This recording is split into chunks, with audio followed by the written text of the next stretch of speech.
In other news, the International Trade Center is launching the inaugural Global SME Ministerial meeting in partnership with the Department of Small Business Development in Boksburg.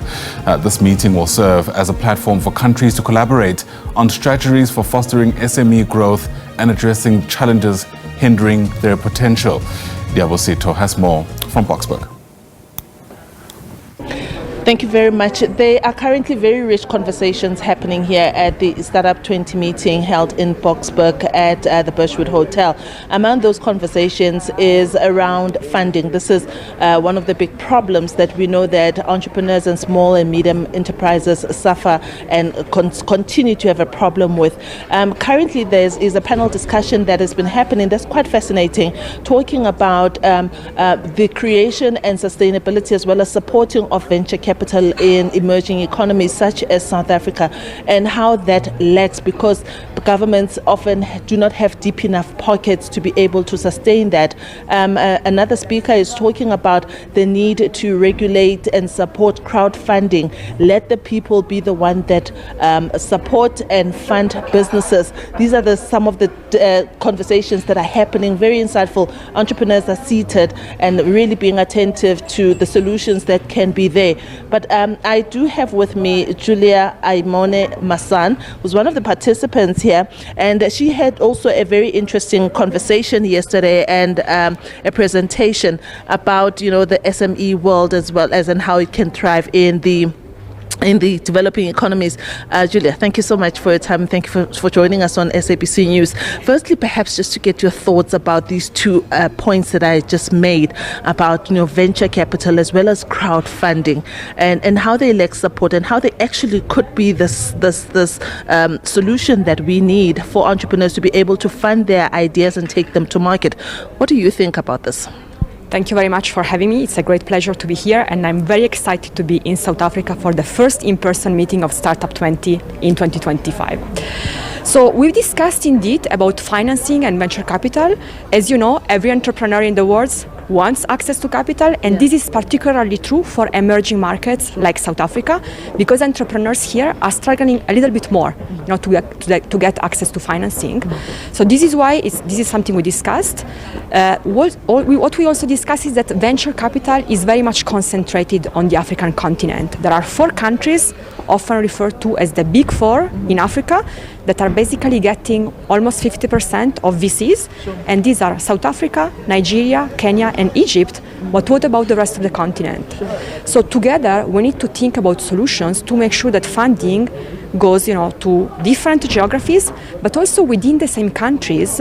Not only, that is not only concentrated in capital cities or in big cities like Joburg and Cape Town. Yeah. What about the rest? What about entrepreneurs in rural areas? Yes. Sometimes, as you said, traditional VCs maybe are a bit afraid to invest in these areas. This is why different ecosystems are now being created.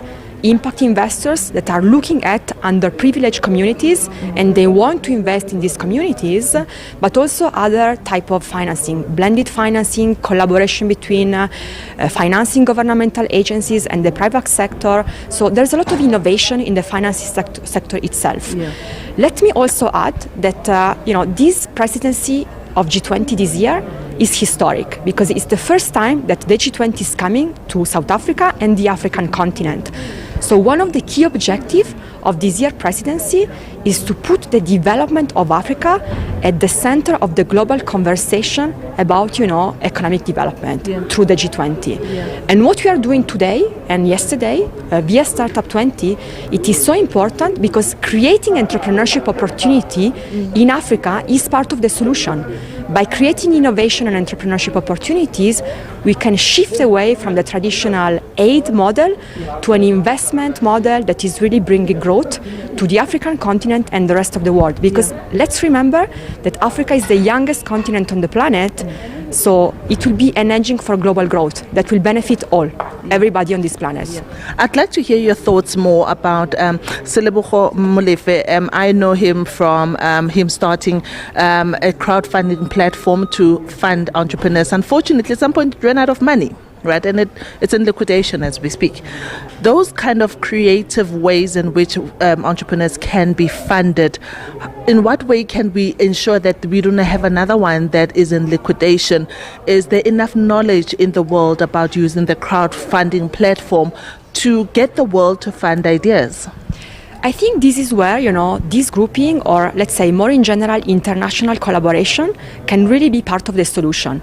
Often, funders, of course they like risk because they are funding risky businesses, but at the same time, they don't want to take too much risk. Yeah. So building these international relations, these international networks, these international platforms, it is a way to bring the knowledge of what's happening here in Africa to funders elsewhere, so that they understand how the system works better and they're ready to invest. Yeah. So in my opinion, and again, I did a lot of analysis of innovation ecosystem in many different countries around the world, it's this lack of knowledge, lack of understanding of how a specific geography works, how a specific innovation system functions, that, it is a problem because investors might be skeptical, and therefore, this knowledge, this creation of networks can really be part of the solution. And this is what we are trying to do here in South Africa with Startup 20. Yeah. At the end of today, there is going to be draft reports and draft policy recommendations. What, from your point of view, is going to be included there that we're going to be taking to the Leaders Summit in November? So, we are still discussing, so we cannot reveal too much because actually no decision has been taken.